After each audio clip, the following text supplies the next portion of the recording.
भारत की तस्वीर सच ही मिशन है। नमस्कार, भारत की तस्वीर में आपका स्वागत है। भारत की तस्वीर में इस समय हम बनारस में हैं और ये पिंडरा विधानसभा पड़ता है, जिसके विधायक हैं अवधेश सिंह, जो कि भारतीय जनता पार्टी से आते हैं। प्रधानमंत्री नरेंद्र मोदी जी का संसदीय क्षेत्र है और वहाँ का चियोरापुर ये प्राथमिक विद्यालय है।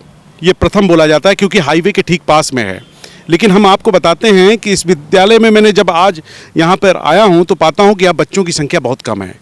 बच्चे बहुत कम तादाद में आ रहे हैं, लेकिन उसकी वजह हम बताना चाहेंगे। उसकी वजह इन बच्चों से ही जानेंगे कि आखिर बच्चे क्यों कम आ रहे हैं। आप इतनी कम तादाद में बच्चे आते हैं, पास में हाईवे है। क्या नाम है आपका? अंजलि पटेल।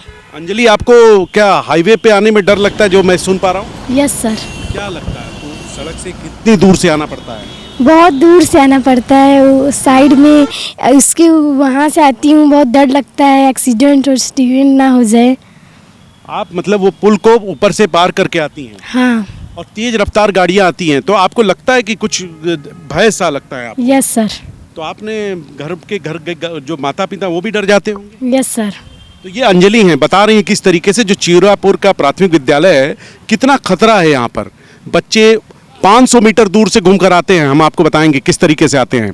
और उसके बाद कुछ बच्चे जो हिम्मत जुटा पाते हैं वो पुल को क्रॉस करते हैं, उसके ओवर ब्रिज से आते हैं और तेज रफ्तार गाड़ियाँ यहाँ से जाती हैं। ये एयरपोर्ट का रास्ता है और बड़ा ही वीआईपी इलाका है। आपका नाम क्या है? सोनम। सोनम जी, बहुत छोटी हैं। कौन सी क्लास में हैं आप? एक में पढ़ती हैं। बाबू, कैसे आती हो आप? स्कूल पे आती हो? सुना कि आप अक्सर आती हो स्कूल, आने के लिए झगड़ती हो, है? वही सोनम हो ना आप? तो आना तो चाहती हो आप, लेकिन आपको डर लगता होगा। देखिए, बच्ची इशारे में करिए कि इसे डर लगता है। और कोई बच्चा? आपका नाम क्या है? काजल। काजल, काजल आप कहाँ से आती हैं? आप हम सड़क के उस पार से आते हैं। सड़क के उस पार मतलब कौन सा गांव है आपका? बाबतपुर। बाबतपुर से आती हैं। बाबतपुर एयरपोर्ट का रास्ता है और आने में आपको भी डर लगता होगा? Yes sir. तो क्या अकेले आती हैं? नहीं, कौन छोड़ता है? कोई छोड़ता नहीं। इस समय मैम नहीं आती तो हम लोग को अपने से डांटना होता है। मतलब आपके लिए मैडम भी जाती हैं लेने के लिए? तो देखिए, काजल बता रही हैं कि ये बाबतपुर से आती हैं और स्कूल में आने के लिए कितना भय का माहौल इनके साथ भी है। ये वो तमाम छोटे बच्चे हैं और बच्चों की तादाद यहाँ कम है।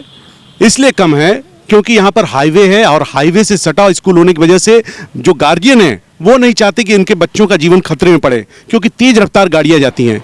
और यहाँ पर डिमांड है कि यहाँ पर एक ओवर ब्रिज होना चाहिए, जो कि बनारस जाने के रास्ते पर कई जगहों पे बना हुआ है। तो ये प्राथमिक विद्यालय है और भी गांव भी हैं, तो यहाँ पर ओवर ब्रिज की मांग कर रहे हैं। और कोई बच्चा कुछ कहना चाहेगा? आप कुछ बोलोगे? Yes sir. क्या नाम है आपका? आकाश गुप्ता। आकाश जी, कहाँ से आते हैं आप? बाबतपुर। आप भी बाबतपुर से आते हो? तो क्या सड़क क्रॉस करके आते हो? Yes sir. देखिए, आकाश हैं, ये छोटे हैं। क्या नाम है भाई साहब आपका? विवेक। विवेक जी, आप कहाँ से आते हैं? बाबतपुर से। देखिए, बाबतपुर से ये विवेक जी भी आते हैं। पैदल आते हो बेटा? तो सड़क पार करते होगे तो डर लगता होगा। Yes sir. तो हम कहने का मतलब ये तमाम वो बच्चे हैं, ये प्राथमिक विद्यालय के बच्चे हैं और मेरा मकसद यही है इनको रोक कर बात करने का, स्कूल परिसर में आकर बात करने का। क्योंकि मैं भी हाईवे से गुजर रहा था तो मुझे लगा कि ये बच्चों की समस्या हो सकती है, क्योंकि हाईवे के पास में ये स्कूल है। यहाँ पर कुछ अध्यापिका हैं, हम उनसे बात करेंगे। आप यहाँ की क्या आपको लगता है कि यहाँ पर जो मैंने देखा आप बच्चों को खुद पार करा रहे हैं हाईवे, नहीं लगता कि कुछ बच्चे कम हो रहे हैं संख्या में? आप लोग प्रयास तो बहुत कर रहे हैं। हाँ सर, ये तो लग रहा है। अगर ओवरब्रिज बन जाए तो बच्चे यहाँ पे आ सकते हैं गांव उस पार से। ओवरब्रिज बनना चाहिए। ओवरब्रिज बन जाएगा तो बच्चों की तादाद और बढ़ जाएगी। हाँ, बढ़ जाएगी। लेकिन अभी नहीं लगता कि बच्चों का जीवन खतरे में रहेगा? हाँ, ये तो है। टीचर हम लोग जाते हैं पार कराने बच्चों को, उस पार से लेके भी आते हैं। तो क्या आप लोग को भी डर नहीं लगता?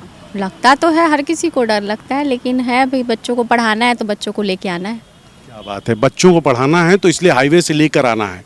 और बच्चों को मैंने कोई और भी व्यवस्था सुना मैंने कि कुछ करते हैं? हाँ, ऑटो लगाए थे इससे पहले, लेकिन फिर बीच में ऑटो वाला भी छोड़ दिया तो परेशानी है। निश्चित तौर से बड़ी समस्या है। बच्चों के प्राथमिक विद्यालय है और सरकार की तमाम योजनाएं हैं, सरकार बेहतरीन काम कर रही है, लेकिन सरकार की योजनाओं के साथ अगर यहाँ पर ओवरब्रिज का निर्माण हो तो निश्चित रूप से इन छोटे बच्चों को बहुत फ़ायदा होगा। आप मैडम, क्या नाम है आपका? मेरा नाम सरिता सिंह है और मैं इसी गांव की शिक्षा मित्र हूँ। जो बच्चे हैं वो उस पार से हम लोग लेके आते हैं और फिर उनको छोड़ा जाता है, तब ये विद्यालय आ पाते हैं, नहीं तो ये भी संख्या होना मुश्किल हो जाती। देखिए बहुत बड़ी बात है, हाईवे पर विद्यालय है, बहुत अच्छी बात है, सुविधाएं हैं, सब कुछ है, लेकिन जो ओवरब्रिज की समस्या है वो यहाँ के स्थानीय लोगों से भी हम बात करेंगे तो वो भी कहेंगे कि अगर हम यहाँ पर ओवरब्रिज बन जाए तो इन बच्चों के साथ इनके जीवन को खतरा नहीं रहेगा, क्योंकि इतना दूर से उनको पैदल चल के नहीं आना पड़ेगा, या बच्चे पुल क्रॉस करते हैं अपना जान को मतलब अपनी जान को खतरे में डालकर वो पुल क्रॉस करने के लिए मजबूर हैं। तो आप बने रहें भारत की तस्वीर के साथ। हम एक प्राथमिक विद्यालय की आपको तस्वीर दिखा रहे थे जो पिंडरा विधानसभा में है और ठीक बाबतपुर एयरपोर्ट से बनारस जाने वाले रास्ते पर है। मुश्किल से उसका जो चौराहा है उससे 200 मीटर दूर है। आप बने रहें भारत की तस्वीर के साथ। भारत की तस्वीर सच ही मिशन है।